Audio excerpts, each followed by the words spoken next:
નમો વરિયંતાણમ નમો સિદ્ધાણમ નમો આયર્યાણમ નમો વજ્જાયાણમ નમો લોહે સૌવસાવણમ એસો પંચનમુકારો સૌવ પાવપણાસણો મંગલાણમ ચ સૌવેસી બ્રહ્મ વૈ મંગલમ મંગલમ ભગવાન વીરો મંગલમ ગૌતમ પ્રભુ મંગલમ સ્થૂલભદ્રાદ્યા જૈન ધર્મોસ્તુ મંગલમ. પ્રવચનનો વિષય છે ભયને ભયભીત કરનારો એક વડવીર, રાજપુત્ર હરિવિક્રમ. આજથી 1000 વર્ષ પૂર્વે બનેલો 4750 શ્લોક અને 10 સર્ગની અંદરમાં વહેંચાયેલો આ હરિવિક્રમ ચરિત્ર નામનો ગ્રંથ. ડગલે ને પગલે જ્યારે આપણે દરેક બાબતની અંદરમાં ભયભીત બનતા હોઈએ છીએ, સતત ને સતત મનની અંદરમાં એક ભયનો ઓથાર, ભયનો બોજો, ભયનું અસ્તિત્વ આપણી આજુબાજુની અંદરમાં સવાર થયેલું હોય છે. દરેક પ્રકારના ભય, મને મારો ભય હોય, તમને તમારો ભય હોય, દરેક વ્યક્તિને પોતપોતાનો ભય હોય. જેને જે પોતાની નબળાઈ હોય એનો ભય એને વધારે લાગે. મારી અંદરમાં જે ખામી છે, હું જે નથી કરી શકતો, અને બીજા વ્યક્તિની અંદરમાં એ ખૂબ રહેલું છે, મને એ જોઈએ છે, એ નથી મળતું, એટલે સતત એ મેળવવાની કોશિશમાં આગળ તો વધું, પરંતુ મનમાં એક ડર રહ્યા કરે. પરીક્ષા આપનારો બાળક સતત માથા ઉપર ભયની તલવાર એના માટે ઝરમતી હોય છે. એવી જ રીતે સતત ને સતત કોઈને કોઈ નાના મોટા ભય, નાની મોટી બીક, નાના મોટા કોઈ પણ સવાલો મનની અંદરમાં સવાર થતા હોય છે. તો હરિવિક્રમનું આ ચરિત્ર જાણ્યા પછી એના જીવનમાંથી આપણે આ શોધવું છે કે એને તકલીફ તો એને આવી, મુશ્કેલી તો એને પણ આવી, એ પણ અજાણી જગ્યાની અંદરમાં ફસાઈ ગયો, એનું પણ અપહરણ થયું, એને પણ હાઈજેક કરવાની અંદરમાં આવ્યો. ઘણી તકલીફો એના જીવનની અંદરમાં આવી, પણ આ બધામાંથી નિશ્ચિંત બની એક આત્મવિશ્વાસના સહારે એ ભયની પરિસ્થિતિમાંથી બહાર નીકળી ગયા. બસ આપણે પણ એ જ શીખવાનું છે. ભયને આપણી ઉપર સવાર થવા કરતાં ભય ઉપર આપણે સવાર થઈ જવાનું. અને એ જો ન કર્યું તો ભય એવો સવાર થઈ જાય છે, એવો માણસ ઉપર અસવાર બનીને સવાર થઈ જાય કે પછી જિંદગીભર માટે એના બોજા હેઠળ દબાયા કરવાનું. આ હરિવિક્રમની કથા મહાત્મા બનાવી અને આપણને આ જ સમજાવવા માટે માંગે છે કે ભયની સામે કેવી રીતે ઝઝમવું, ભયની સામે કેવી રીતે ફાઇટ આપવી. આપણે કથાને ત્યાં સુધી જાણેલી હતી કે સવારના સમયની અંદરમાં વરી પાછો હરિવિક્રમ ચંદ્રપ સ્વામી પરમાત્માના જિનાલયમાં દર્શન બંધન કરવા માટે ગયા. સવારનો સમય છે અને એ સમયની અંદરમાં એક યક્ષરાજ પોતાના આખા પરિવાર સાથે ત્યાં પરમાત્માની ભક્તિ કરવા માટે આવેલો. અને એ યક્ષરાજે કીધું કે કુમાર, એક વિશેષ પ્રયોજન ખાતર મેં તમારું અપહરણ કર્યું છે. અને શું કર્યું છે એનું પણ કારણ બતાવી દીધું કે મારી કન્યા છે ભુવન સુંદરી, એના પિતા એમ તો છે વીરસેન, એની માતા છે ચંદ્રશ્રી, પણ એની માતા મારી દીકરી સમાન છે, એટલે એની દીકરી એ પણ મારી દીકરી થાય. બસ આ ભુવન સુંદરી ખાતર મેં તમારું અપહરણ કર્યું છે. જેને તમે જંગલમાંથી બચાવી, જેમને તમને હાથીના નાગપાસમાંથી બચાવી, હાથીની સૂંઢમાંથી બચાવી, એ જે ભુવન સુંદરી કન્યા છે. હવે એની આખી દાસ્તાન તમારે સાંભળવી પડશે, પછી હું તમને બતાવું કે શેના માટે મેં તમારું અપહરણ કર્યું, આ કરવાની પાછળ શું ઉદ્દેશ હતો, શું કારણ રહેલું હતું.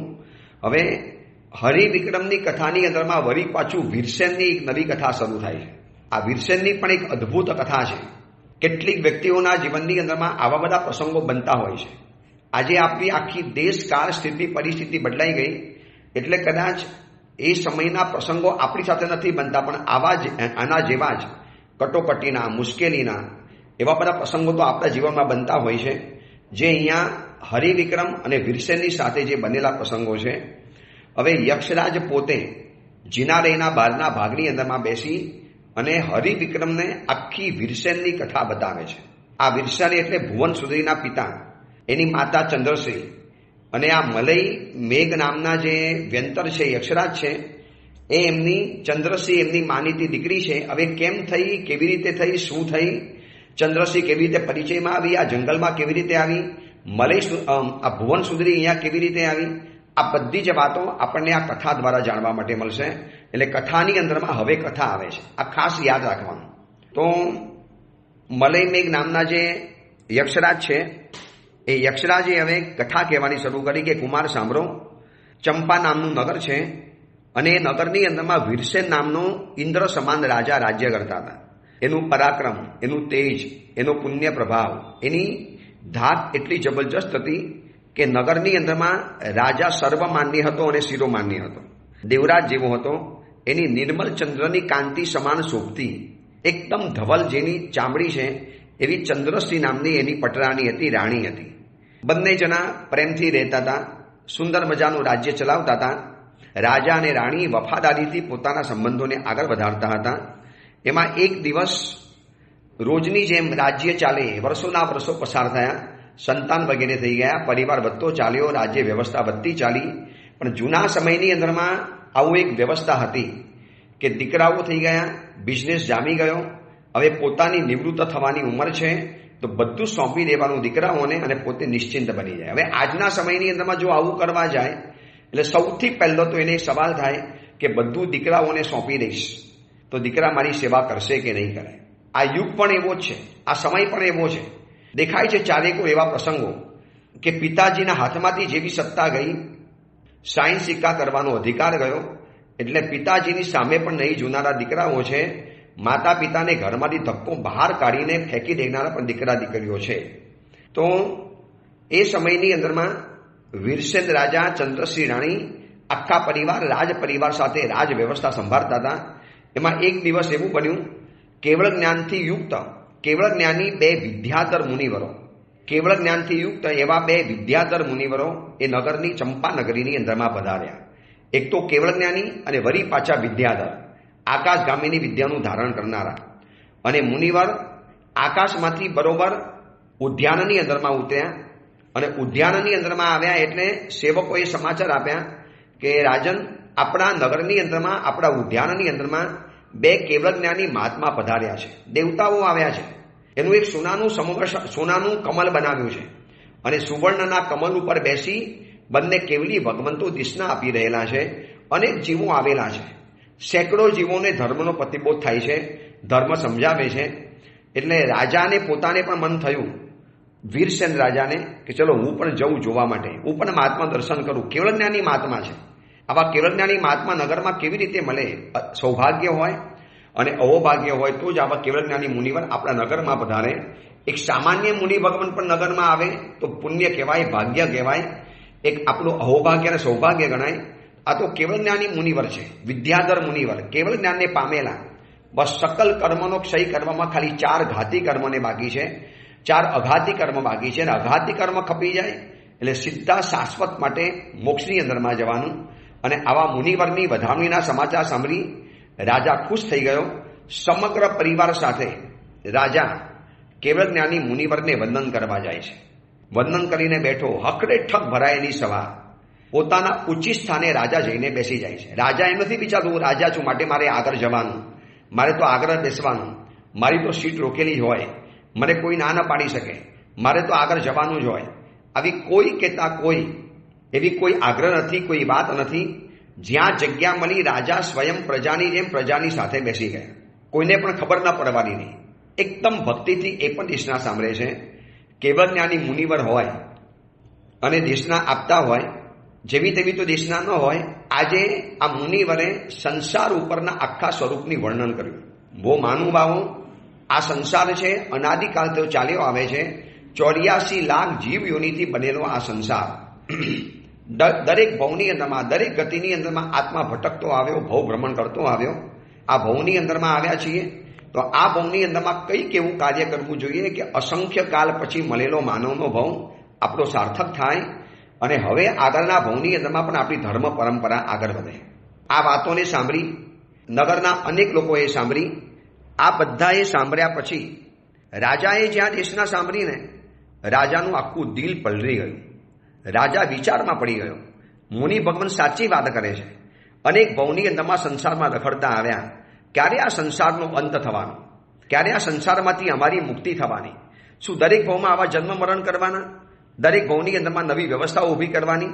દરેક ગામમાં નવા પરિવારો પેદા કરવાના, દરેક ગામમાં નવા લગ્ન કરવાના, સંતાનો પેદા કરો, જોબ કરવા જાઓ, પૈસા કમાઓ, એમાંથી ઘર બનાવો, ઘર ચલાવો, કપડાં લાવો, કપડાં વેચો, નવા કપડાં લાવો. દિવાળીના દિવસો આવ્યા. શું આવી મોનોટોનસ લાઈફની અંદરમાં જિંદગી પસાર કરવી છે? એક ધારી બીબાધાર જિંદગીની અંદરમાં કંઈક તો નવું અને નક્કર કરીએ આ જીવનની અંદરમાં. આ મુનિવર્ગની દેશના ચાલુ હતી અને દેશના સાંભળતા સાંભળતા વીરસેન રાજાના હૃદયની અંદરમાં ઉથલ પાથલ શરૂ થઈ ગઈ. એક વાત સમજી રાખજો, આ દેશના સાંભળવા બધા સાંભળે છે, પણ અસર થાય છે માત્ર એક વીરસેન રાજાને. કેમ? એવું કારણ શું? દેશના સરખી છે, શબ્દો સરખા છે, કહેનારા મહાત્મા એક છે, દેશનાનો સમય પણ સરખો, દેશનાની સ્થળ પણ સરખું, બધું એક જ જગ્યાએ, સમય, સ્થળ, મહાત્મા, દેશના.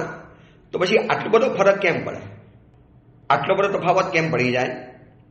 એ જ દેશના સાંભળે છે અનેક જીવો, પણ કોકના હૃદયની અંદરમાં ભાવ આવે, વળી પાછો ચાલ્યો જાય. અને આ વીરસેન રાજાના હૃદયની અંદરમાં થયું કે વાત તો સાચી છે. ક્યાં સુધી આ સંસારમાં પડ્યો રહીશ? કોના જીવનનો ભરોસો છે? કઈ વ્યક્તિ વિશ્વાસ ઉપર બેઠી અને યમરાજ એને છોડી દીધી છે? ગમે તારે મોત આવે છે, ગમે તારે મોત આવી શકે છે. આ સાંભળ્યા પછી વીરસેન રાજાના હૃદયની અંદરમાં ગમ્મર વલણું ચાલ્યું. એટલું બધું વૈચારિક મનોમંથન ચાલ્યું. સમાવસરની અંદરમાં બેઠા બેઠા રાજાએ નિર્ધાર કરી લીધો, હવે સંયમ જીવન લેવું જ છે, આના જેવો કોઈ ઉદ્ધાર નથી. હજી તો ઘડી પહેલા વીરસેન રાજા હતા.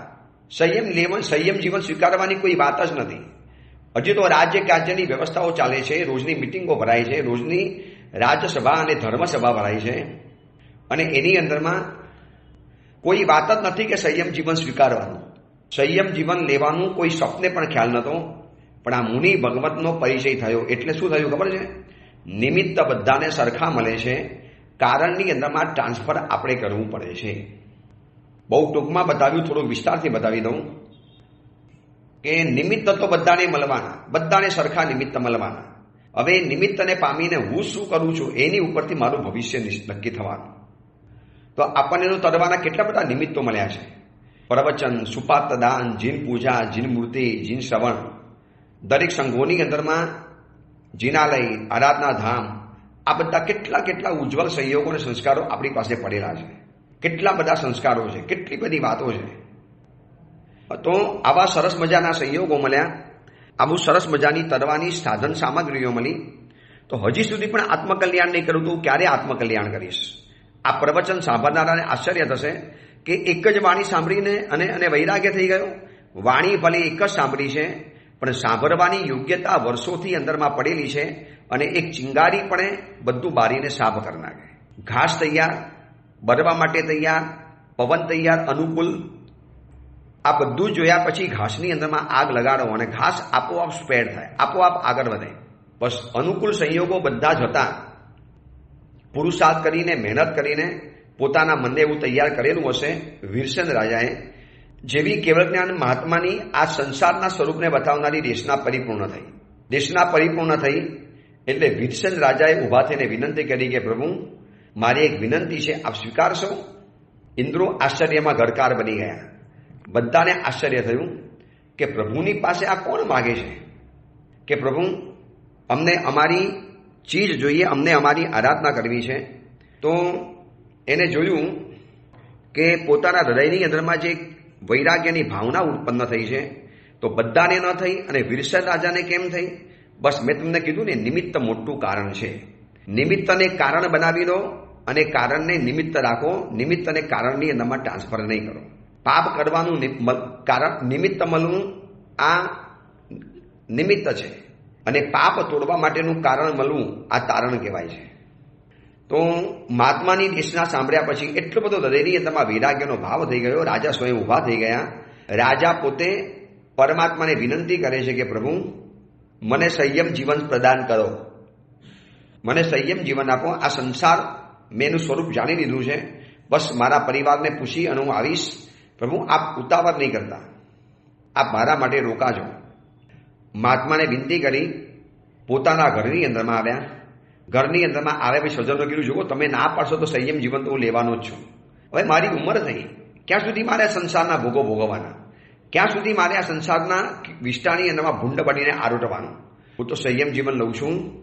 તમારું કદાચ મન માનતું હોય તો મારી સાથે સંયમ જીવન લઈ શકો છો, અને ચંદ્રસિંહ રાણીના ઉદ્દેશને કીધું કે તમે સંયમ જીવન સ્વીકારો, મારી સાથે બહુ સરસ છે. ન સ્વીકારાય તો સાવક જીવનમાં રહીને પણ આરાધના કરી શકો છો. અને એ વખતે ચંદ્રસિંહે જ્યારે આ વાત સાંભળી કે મારે ઘરે રહેવાનું, અને એટલી બધી રડી, મારે કેમ ઘરે રહેવાનું, તમારી સાથે નહીં રહેવાનું, તમે જ્યારે આત્મકલ્યાણ કરો છો મારું આત્મકલ્યાણ નહીં કરવાનું, નહીં, મારે સંસારમાં નથી રહેવું, મારે દીક્ષા જીવનની અંદરમાં આવવું છે. અને એ સમયની અંદરમાં દીક્ષા લેવાનું પોતે તો દેશના સાંભળીને નક્કી થયું. જો રાણીને મન નથી થયું, રાણીને તો રાજા કહે છે, માટે રાણી કે તમે જાઓ તો પછી મારે રહીને શું કરવાનું. એટલે ચંદ્રસિંહને પણ સંયમ જીવન લેવાનું મન તો થયું છે વીરસેન સાથે. અને વીરસેન રાજા મહોત્સવ કરે છે, મંત્રી સામંતોને પૂછે છે, નગર શ્રેષ્ઠીઓને બોલાવે છે. પણ આપણે એ વાત વિચારવી છે કે એક જ દેશના સાંભળ્યા પછી જ્યારે આટલા બધા વૈરાગ્યના સંસ્કારો જાગૃત થઈ ગયા છે, શું કારણ છે? કોઈ પણ ચીજ આપણા જીવનમાં બને છે સારી ચીજ, એના 3 કારણ છે: સંસ્કાર, સત્વ અને સંયોગ. સંસ્કાર, પહેલા નંબરમાં સંસ્કાર જોઈએ. હવે અનંતકાલે જો સંસ્કાર ન જ પડ્યા હોય તો દેરાસરની અંદરમાં ઘર હોય ને તો પણ દેરાસર જવાનું મન ન થાય.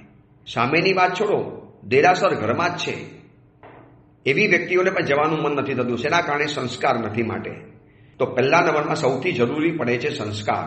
પૂર્વ ભવની અંદરમાં ધર્મના આરાધેલા સંસ્કાર, પૂર્વ ધર્મની અંદરમાં ધર્મના સેવેલા જે સંસ્કારો જે ગાઢ કર્યા છે એ આ ભવની અંદરમાં મહાત્માને જોવે અને ભાવ ઉમટી પડે. તો પહેલા નંબરની અંદરમાં સંસ્કાર આવે. બીજા નંબરની અંદરમાં આવે છે સંયોગ. સંસ્કાર ગમે એટલા સારા હોય પણ જો એને સંયોગ તમે આપ્યો નહીં, સંયોગ પૂરો ન પાડ્યો, તમે એને સંયોગો પૂરા ન પાડ્યા તો પણ એ ધર્મ આરાધના જીવનની અંદરમાં નથી કરી શકતા. અને ચોથા નંબરમાં આવે છે સત્વ. એવું પોતાના જીવનની અંદરમાં સત્વ ફોરવે, એવો એક વિકાસ કરી લે કે ધર્મ આરાધના એના માટે ઇઝીલી બની જાય. આ મુનિ ભગવંતની આ બધી દેશના સાંભળ્યા પછી એટલો બધો પ્રબલ વૈરાગ્ય પેદા થઈ ગયો. પોતાના પરિવારને ભેગા કરી, પરિવાર સાથે વિચાર વિમર્શ કરી એને નિર્ણય જાહેર કર્યો, હું વ્રત લેવા તૈયાર થયો છું, હું હવે સંયમ જીવન લેવાનો છું. આપણી આખી પૂર્વ પરંપરા, ઉંમર થાય, દીકરો તૈયાર થાય અને સંયમ જીવનના માર્ગે નીકળી જાય, હું તો હજી પડી રહ્યો છું. મારા પહેલાના મુનિવરો સંસારની અંદરમાં પડ્યા નથી, રહ્યા નથી. ધન્ના હું બાલ મુનિનો. એ બાલ મુનિઓને ધન્ય છે કે જે લોકો નાની ઉંમરમાં સંયમ જીવન લઈને નીકળી ગયા. એટલે આ બધી વાતો રાજા પોતાના સામંત, મંત્રી ઇત્યાદિને વાગ બતાવે છે. અને એ સમયની અંદરમાં બંને પત્નીઓ ઊભી થઈ ગઈ. એ સમયમાં ચંદ્રસિંહ ઊભી થઈ ગઈ કે જો તમે સંયમ જીવન લેતા હો, તમે જો દીક્ષા લેવાનું નક્કી કરેલું છે તો હું તમને આડખીલી કરનારી કોણ? હું તમને અંતરાયનો બંધ કરાવનારી કોણ? અંતરાય કરવા હું શું કામ બંધ કરું મારા નિમિત્તે? મારે સંયમ જીવન નથી લેવાતું, પણ મારે પણ લેવાની ઈચ્છા છે, મને પણ સાથે લઈ લો. એટલે ચંદ્રસિંહે જ્યારે બહુ આગ્રહ કર્યો, અતિ આગ્રહ કર્યો, ત્યારે રાજાએ કીધું કે તને સંયમ જીવન તું અત્યારે લઈ ન શકે. શું કારણ છે? હું કેમ ના લઈ શકું? હું પણ સંયમ જીવન સારું પાડીશ. તું તો પાડીશ, ના નથી પાડતો, પણ તું અત્યારે ગર્ભવતી છે, તારા પેટની અંદરમાં કોઈક જીવ છે, અને ગર્ભવતી લોકો જૈન સાધુ દીક્ષા નથી લઈ શકતા. આ એક સાધુ જીવન સાથે જોડાયેલો કમ્પલસરી ફરજિયાત નિયમ છે કે કુંવારી સ્ત્રીઓ હોય તો બરોબર છે, પણ લગ્ન કર્યા હોય અને ગર્ભવતી હોય તો એ સ્ત્રીને ક્યારેય દીક્ષા નથી અપાતી. અને આ બાજુ ચંદ્રશ્રીને જ્યારે ખબર પડી કે હું ગર્ભવતી છું, મારા પતિને ખબર છે, એટલો કારો કલ્પાંત કર્યો છે, એટલું માથું પછાડ્યું છે. અહીંયા હરિવિક્રમ ચરિત્રની અંદરમાં જે વર્ણન કર્યું છે ને, વાંચતા આપણને ગદગદ થાય. કેવા બધા જીવો હશે, કેવા બધા હરુકર્મી જીવો હશે કે એને તમે સહેજ આરાધના બતાવો, બધી જ આરાધના કરવા તૈયાર થઈ જાય. તો ચંદ્રસિંહને સંયમ જીવન લેવું હતું, પણ ગર્ભવતી અવસ્થા આડી આવી ગઈ.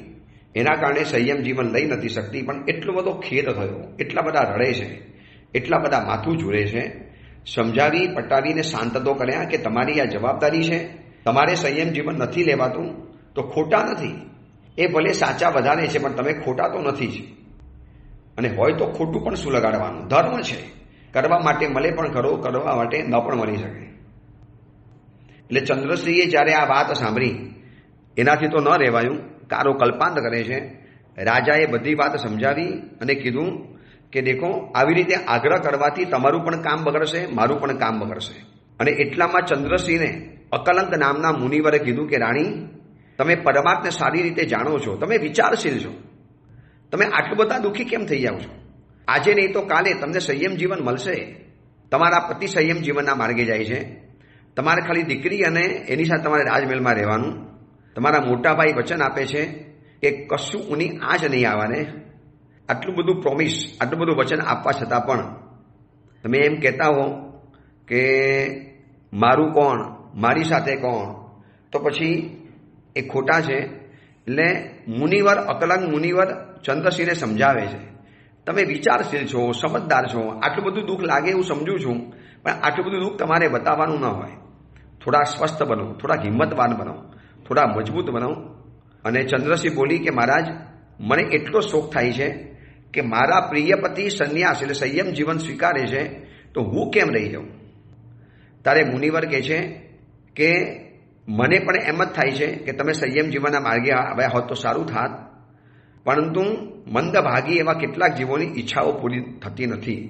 હું તમને દેવલોકમાં લઈ જઈશ, તમને રાવણ પાસે પણ લઈ જઈશ. તમને ખબર પડે કે રાવણ પતિ પાસે કેવો હતો અને ખૂંખાર રાજા કેવો છે. તો ચંદ્રસિંહને સમજાવ્યું, ચંદ્રસિંહને મનાવી, ચંદ્રસિંહને પટાવી. માંડ ચંદ્રસિંહ વાતને માની અને કીધું અકલંક મુનિ કે બિલકુલ ખેદ નહીં કરવાનો. આજે નહીં તો કાલે તમે પણ સાધ્વીજી ભગવાન બની શકશો. આ નાની દીકરી જે તમને, દીકરો કે દીકરી તમને જે અવતરશે એની પૂરી સંભાળ કરી, કાળજી કરી, થોડાક 8 વર્ષના મોટા કરી લો, પછી તમારા સંયમ જીવનના માર્ગે તો જઈ શકાશે. પરંતુ આ મુનિવરની આ કથા એ આપણને સમજાવે છે કે ધર્મ કરવા માટે કોઈ પણ ઉંમર મોટી નથી અને નાની નથી. ધર્મ કરવા માટે કોઈ પણ ઉંમર નાની મોટી નથી ગણાતી. દરેક ઉંમર એના પ્રમાણે બરોબર છે, દરેક ઉંમર એના પ્રમાણે બરોબર જ ચાલતી હોય છે. એટલે અકલંક મુનિવરે જ્યારે સમજાવ્યું, શાંત તો થઈ ગઈ, પણ એના ચહેરા ઉપરની જે આતુરતા, ચહેરા ઉપરની સત્યતા, ચહેરા ઉપરની એક દ્રઢતા ભરી ખુમારી કે હું કેમ સાધ્વીજી ન બની શકું. એટલે ચંદ્રસિંહે છેલ્લે તો રજા આપી દીધી પોતાના પતિને કે મારા કારણે હું શું કામ અંતરાય કરું. અને આ રીતે વીરસેન રાજા મુનિવર બન્યા અને પ્રભુની સાથે, પરમાત્માની સાથે ને સાથે વિહાર કરવાનો લાભો મળતો જાય. તમે વિચારો, જીવંત અરિયન પરમાત્મા આવ્યા હોય તો કેટલા લોકો એવી જાહેરાત કરી હોય કે આવતીકાલે બહુ મોટો રાજા આવવાનો છે અને આવતીકાલે આવવાનું, જે લોકોને આવવું છે બધાએ આજે ફોર્મ સિલેક્ટ કરી દેવામાં આવશે, આજે ફોર્મ છપાવવાની અંદરમાં આવશે અને નૈયા તમારે એમના ચરણોની અંદરમાં ઝુકાવી દેવાની છે. એ વખતે શું થાય? પહેલો હું આવ્યો છું ને, પહેલો હું જ ગણાવું ભાઈ, પછી એને આગળ રહેવાની કોશિશ થાય. તો ચંદ્રસિંહ સમજી ગઈ કે સંયમ જીવન મને મળવાનું તો નથી જ, હું ગમે એટલા ધમ પછાડા કરીશ. દુઃખી બહુ થઈ, ખૂબ રડી, ખૂબ આંસુ પાડ્યા, પણ આ આંસુ સસને હી પ્યારા રે સંયમ કબહી મિલે. ક્યારે મને સંયમ જીવનનો રસ ચાખવા માટે મળશે? આખા નગરની અંદરમાં ઘોષણા કરી, જાહેરાત કરી, મહોત્સવો કર્યા, લોકોને બંદીખાનેથી છોડાયા, નવા રાજાની સ્થાપના કરી, પોતે બાજુમાં બેઠા. 18 દિવસ આ બધી જ જવાબદારી જેને સોંપવાની સોંપી દીધી. અને વીરસેન રાજાનો દીકરો હતો અમરસેન. અમરસેને રાજા બનાવ્યો, રાજ્ય વ્યવસ્થા સોંપી, જે કાંઈ પણ સૂચના આપવાની તે સૂચના આપી દીધી. હવે મુનિ રાજામાંથી મુનિવર બનેલા આ રાજપુત્ર વીરસેન, અને આ વીરસેન સંયમ જીવનની અંદરમાં આવી ગયા, સંયમ જીવનનો સ્વીકાર કર્યો, સંયમ જીવનને આવી અને આરાધનાની શરૂઆતો કરી દીધી. પરંતુ આ વીરસેન અંતે મોક્ષમાં તો જવાના જ છે, વીરસેન અંતે મોક્ષમાં તો જવાના. આ બાજુ અમરસેન પોતાના ગુરુ ભગવંતોને અને ગુરુઓને વંદના વગેરે કરી, પૂજના વગેરે કરી, વળી પાછું પોતાના નગર તરફ આવવા માટે નીકળે છે. ભલે ચંદ્રસિંહે દીક્ષા લઈ લીધી, આને ના પણ નથી પાડી, આને અટકાવ્યા પણ નથી, પણ દિલમાં અસ્તિત્વ તો ખાલી થઈ જાય કે એક વ્યક્તિ હતી જે આપણી હતી, આપણી બાજુમાં રહેતી હતી અને આપણે એની ઉપર કાંઈ પણ કહી શકતા હતા. હવે ચંદ્રસિંહને સંયમ જીવન નથી મળ્યું, વીરસેન રાજા સંયમ જીવન સ્વીકારી દીધું છે. અમરસેન હવે પુત્ર રાજા બની ગયો છે અને અમરસેનની પણ કીર્તિ પિતા કરતાં પણ ઓર વધારે આગળ વધી. એટલો સુંદર અને પ્રજારક્ષક રાજા, પ્રજાને સુખ દુઃખ ઉત્પન્ન કરે, પ્રજાના કર માફ કરી લે, પ્રજાને બધી રીતે સહાય કરવા તૈયાર થાય. આ રીતે કરતાં કરતાં વર્ષોના વર્ષો બીજા વળી પાછા પસાર થયા. એમાં એક દિવસ પતિના વિરહનો સંતાપ ચંદ્રસિંહને ખૂબ અકળાઈ ગયો. આમ તો રોજ યાદ આવતી હતી, પણ પતિની સાથે જવા નથી મળ્યું. વર્ષોની ભાવના હતી સંયમ જીવન સ્વીકારવાની, એ પોતાની પૂરી નથી થઈ અને એના બદલે બીજી વ્યક્તિની પૂરી થઈ અને પોતાની પૂરી ન થઈ એટલે એટલું બધું હૃદયની અંદરમાં દુઃખ લાગે છે, એટલું બધું અંદરમાં તકલીફ પડે છે. ત્યારે વિલાસશ્રીજી નામના સાધ્વીજી ભગવાન એમની પાસે આવ્યા અને કહે છે કે કેમ મહારાણી, વીરસેન રાજા પ્રત્યેનો આટલો બધો અનુરાગ તમારે છોડવો જોઈએ, તમે કેમ આટલો બધો અનુરાગ બાંધીને બેઠા છો? એ તો જુઓ પોતાની સાધનાની અંદરમાં કેવા ખોવાઈ ગયા છે. દૂર દૂર પર્વતોની અંદરમાં એમનો સાધનાનો યજ્ઞ ચાલે છે. તમે આટલું પણ ન કરી શકો? સહર સંમતિ આપો. તમારા કારણે બધાની આંખમાં આંસુ પડતા જાય છે. એટલે વિલાસશ્રી મુનિ સાધ્વીજી કહે છે કે રાણી, આ તો બધા ગયા ભાવના સંબંધો છે, જેટલું ઋણાનુબંધ હોય એટલું આપણે સાથે રહેવાય છે. હવે તમે એ વ્યક્તિથી ખુશ રહેતા, તમે વ્યક્તિના ગુણોથી ખુશ રહો, એ વ્યક્તિના ગુણોને સંભાળો, એના ગુણોને યાદ કરો. એટલે એના ગુણોને યાદ કરી અને આરાધનામાં આગળ વધો, અથવા તો સંયમ જીવન લેવું હોય તો પણ લઈ શકો છો. ચંદ્રશ્રી પોતાની સખીને કહે છે કે કેવા મુનિવરનો ઉપદેશ છે, મુનિવર કેવું સમજાવે છે, મુનિવરની કેવી મજાની વાતો છે. મને હૃદયની અંદરમાં ખૂબ ગમે છે આ મુનિવરની વાતો. આ પ્રમાણે સાંત્વના આપી, વળી પાછા શાંત થયા, વળી પાછા ચંદ્રસિંહ સ્વસ્થ થયા, વળી પાછા દિવસો પસાર થયા. અને આ રીતે કરતાં એક દિવસ એવો સમય આવ્યો કે સંધ્યાનો સમય છે અને ચંદ્રસિંહ રાણી પોતાના ખંડની અંદરમાં, પોતાના શયન ખંડની અંદરમાં બેઠેલા છે અને એ સમયની અંદરમાં એક ભયંકર કાર મુખો સર્પ, લાંબો ડોરડા જેવો સર્પ અને જાડો ભમ્મર સાપ એ રાણીના મહેલની અંદરમાં દેખાયો. સૂર્ય આગળ ચાલતો હતો.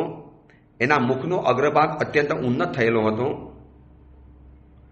અને એટલો ઉન્નત સાપ, એટલો મોટો સાપ, એટલો સુગંધી શરીરથી યુક્ત સર્પ, આ બધું તો પહેલી વાર સાંભળ્યું.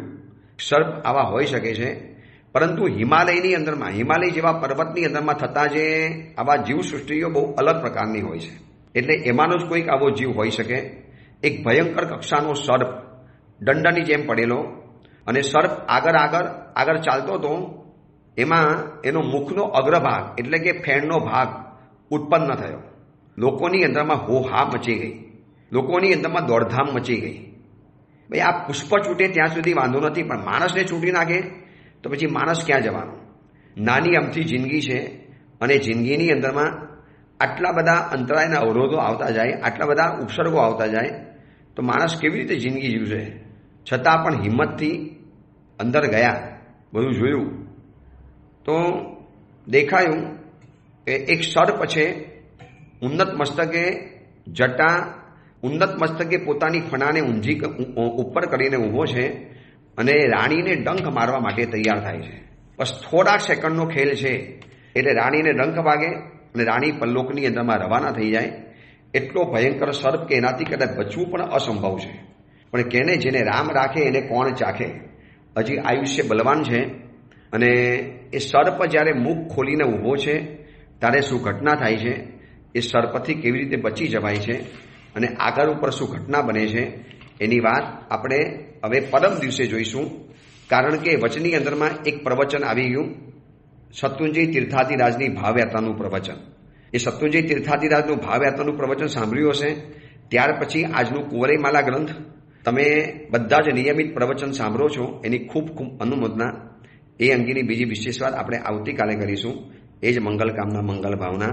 જીનાજ્ઞા વિરુદ્ધ કાંઈ પણ બોલાયું હોય તો મિચ્છામિ કરમ.